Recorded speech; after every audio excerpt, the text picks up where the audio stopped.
इधर कर्नाटक में बीजेपी विधायक माडाल विरुक्षप्पा के बेटे प्रशांत माडाल को 40 लाख रुपए रिश्वत लेते रंगे हाथ पकड़ा गया। इसके अलावा लोकायुक्त के छापे में सरकारी अधिकारी प्रशांत के ऑफिस और घर से करीब 8 करोड़ का कैश बरामद हुआ, जिसका वीडियो भी सामने आया, जिसमें एक पर एक रखी गड्डियों से नोटों का ढेर खड़ा दिखा और लोकायुक्त के अधिकारी उसकी गिनती करते दिखे। प्रशांत माडाल BWSSB यानी Bengaluru water supply and sewerage board में चीफ अकाउंटेंट है, जिन पर टेंडर के बदले 40 लाख रुपए रिश्वत लेने के आरोप लगे।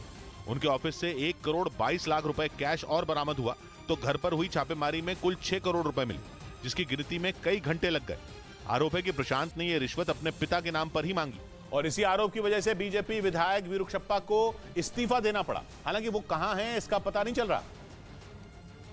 लेकिन कर्नाटक में विधानसभा चुनाव से कुछ महीने पहले बीजेपी विधायक के घर से बरामद नोटों की ये तस्वीर सामने आते ही कांग्रेस हमलावर हो गई। High time that CM owns up responsibility and resigns.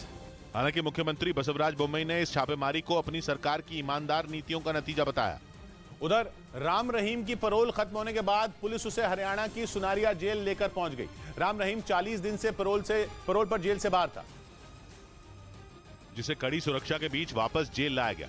Rape के मामले में हरियाणा की सुनारिया जेल में सजा काट रहे राम रहीम को 40 दिनों की पैरोल मिली थी, जिसे उसने उत्तर प्रदेश के बागपत में बने अपने आश्रम में बिताया, जहां से पैरोल खत्म होने के बाद उसे वापस सलाखों के पीछे पहुंचा दिया गया। इस बीच पश्चिमी मीडिया ने दावा किया कि पुतिन ने अपने मिलिट्री बेस पर हुए ड्रोन हमले के लिए अमेरिका को जिम्मेदार ठहरा दिया। पिछले साल 5 दिसंबर को यूक्रेन की सेना ने रूस के 2 एयरबेस पर ड्रोन से अटैक किया था और उस हमले में रूसी एयरबेस को काफी नुकसान भी हुआ था। रूस के ये एयरबेस रिजाइन और सरातफ इलाके में मौजूद हैं। पश्चिमी मीडिया का दावा है कि ये दोनों एयरबेस रूस के लिए बेहद अहम है, क्योंकि वहां परमाणु हथियार ले जाने वाले रूस के बॉम्बर तैनात रहते हैं। लेकिन यूक्रेन की सीमा से करीब 600 किलोमीटर दूर मौजूद इन एयरबेस को ज़ेलेंस्की की सेना ने निशाना बनाया था।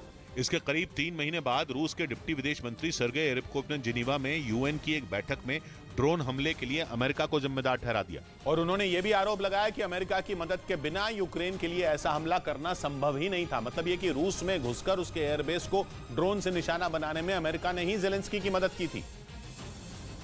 और पश्चिमी मीडिया का दावा है कि यूक्रेन के इस हमले से डरकर पुतिन ने रूस के कई शहरों की सुरक्षा बढ़ा दी थी, क्योंकि उन्हें यह डर सताने लगा था कि यूक्रेन के ड्रोन रूस के दूसरे शहरों में भी घुसकर तबाही मचा देंगे। इसीलिए खतरे को भांपते हुए रूस ने मॉस्को में P-18 prima mobile radar air defence system को तैनात कर दिया। पश्चिमी मीडिया का दावा है कि इस हथियार को एक मेट्रो स्टेशन के पास तैनात किया गया, ताकि यूक्रेन की तरफ से आने वाली मिसाइल या फिर ड्रोन को वक्त से पहले ही हवा में ध्वस्त किया जा सके। वहीं रूस के मीडिया ने दावा किया कि अगर पुतिन ने अमेरिका पर परमाणु हमला कर दिया तो बाइडेन उसे रोक नहीं पाएंगे। जंग में यूक्रेन को हथियारों की सप्लाई करने की वजह से रूस अमेरिका से बुरी तरह चिढ़ा हुआ है, क्योंकि पुतिन के लाख मना करने के बाद भी अमेरिका के साथ दूसरे नेटो देश यूक्रेन को हथियारों की सप्लाई बंद नहीं कर रहे हैं। पुतिन को लगा था कि यूक्रेन की जंग थोड़े ही दिनों में खत्म हो जाएगी, लेकिन अमेरिका और नेटो देशों से मिले हथियारों के दम पर यह जंग पिछले 1 साल से चल रही है। इसी वजह से पुतिन पश्चिमी देशों से खार खाए बैठे हैं। वो कई बार यूक्रेन के साथ साथ अमेरिका को भी परमाणु हमले की धमकी दे चुके हैं। और अब रूस के मीडिया ने दावा किया कि अगर पुतिन ने अमेरिका पर परमाणु हमला बोल दिया तो बाइडेन भी उसे रोक नहीं पाएंगे।